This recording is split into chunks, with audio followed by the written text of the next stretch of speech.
Le plus grand biais quand on recherche à se sentir bien, moins stressé, moins fatigué, et à avoir son énergie qui n'est pas dispersée en fin de journée, être encore en forme, c'est qu'on va rajouter quelque chose. On va rajouter un outil, une méthode, une étape pour aller vers cet objectif. Et finalement, cette méthode, cet outil, cette nouvelle habitude qu'on essaie de mettre en place, elle va complexifier ton chemin vers ton objectif. Bienvenue à toi dans le podcast La Révolution du Être. Je suis Marine et je déploie la conscience de soi au plus grand nombre de femmes afin qu'elles créent la vie qu'elles désirent réellement, en reconnaissant leur pleine valeur, en ancrant leur sérénité par la conscience de soi, en déployant leur puissance et en lâchant toutes les injonctions et leur mental trop présent. Aujourd'hui, on parle de simplicité, source de ta sérénité. Je t'invite à simplifier, à élaguer, à arrêter tout ce qui est superflu pour tracer ta route vers ce que tu veux, vers ton ambition, quelle qu'elle soit. Par exemple, concrètement, parce que ça reste peut-être encore flou pour toi, tu veux mieux dormir pour être en forme le matin au réveil. Tu vas acheter une bague ou une montre qui prend les mesures de ton sommeil. Il y en a plein sur le marché. Bon, alors au début, tu vas moins bien dormir parce que tu y penses, donc déjà, c'est pas terrible. Et tu vas passer beaucoup de temps à comprendre, à analyser les données pour en tirer les enseignements et prendre des décisions, des actions. Tu vas passer beaucoup de temps derrière l'application, derrière ton PC pour analyser tout ça et au final, ça va te rajouter du travail, du stress, du faire. Parce que bien évidemment, il faut que ton achat, il soit rentable, il soit efficace, il soit productif pour ton objectif, pour ton besoin. Alors que simplement, observe ton environnement. Est-ce que tu te sens bien dans ta chambre ? Comment tu te places ? Quelle est la température de la pièce ? Est-ce que tu prends un moment pour te déposer ? Écouter tes émotions, écrire ta journée peut-être si tu le veux, relâcher ton corps. Où est ton téléphone à ce moment-là ? Ta relation aux écrans ?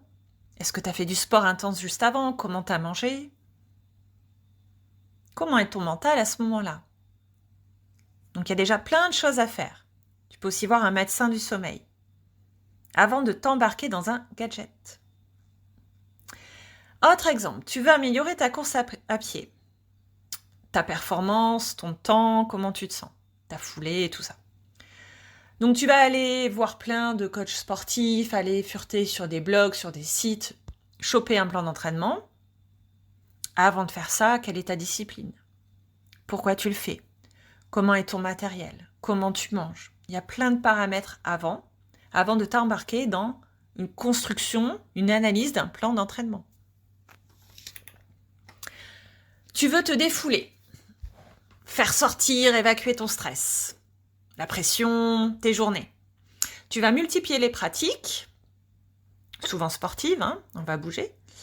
Et puis tu vas changer un petit peu toutes les semaines, tous les mois, tous les trimestres, parce qu'il y a une nouvelle mode, le dynamo, le vélo, peu importe, j'ai rien contre le dynamo. J'appelle ça l'objet brillant. Alors que observe plutôt la source de ton stress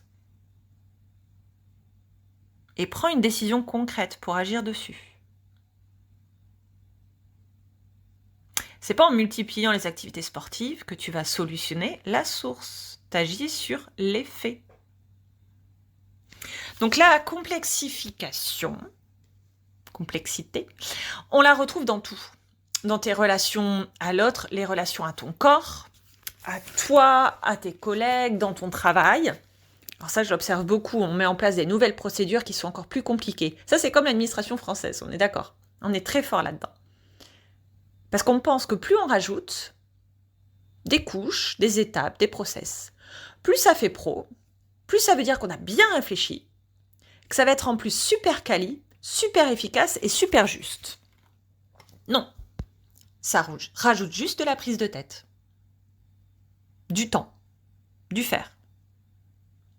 Pour le spirituel et la conscience de soi, c'est pareil. On va rajouter des gadgets, des méthodes, des rituels, des pratiques. On rajoute des couches, des oracles, des méditations. Au lieu de simplifier et de concrètement peut-être juste s'asseoir, allumer une bougie, de l'encens, se poser, écrire ou tirer une carte, mais pas faire toutes les méditations qui existent sur YouTube. J'ai un oracle, j'ai des oracles, je fais des méditations. Mais au bout d'un moment, pourquoi tu le fais ? Donc là encore, c'est observer les étapes qui sont en trop, les chemins détournés qui existent, qu'on alimente, au lieu de tracer notre route. Ok. Je ne sais pas si ça te parle, tout ça. Si peut-être tu visualises des choses que tu dois élaguer dans ta vie. Ce que je voulais te dire également, c'est qu'à la base, l'homme, il a des besoins très primaires et très simples. Des besoins essentiels. Boire, manger, dormir, être en tribu pour survivre, pour aller chasser en groupe, parce qu'il a besoin d'une communauté. Donc on va observer tous les espaces où on rajoute des couches, des façons de faire, des habitudes, des relations, des routines qui vont complexifier la reliance à ce besoin essentiel, qui vont complexifier la réalisation concrète de ce besoin. Une chose hallucinante, c'est avoir une montre qui nous dit de bouger. Il est temps de bouger. Donc à quel moment on est tellement déconnecté de notre corps qu'on a besoin d'une intelligence artificielle ? Alors intelligence entre guillemets, parce que la question reste quand même de déterminer la qualité, l'origine des données de base qui ont été injectées dans le système. À quel moment on a besoin d'un gadget pour assurer la réalisation d'un besoin primaire essentiel ? Simplifie. Reviens en toi.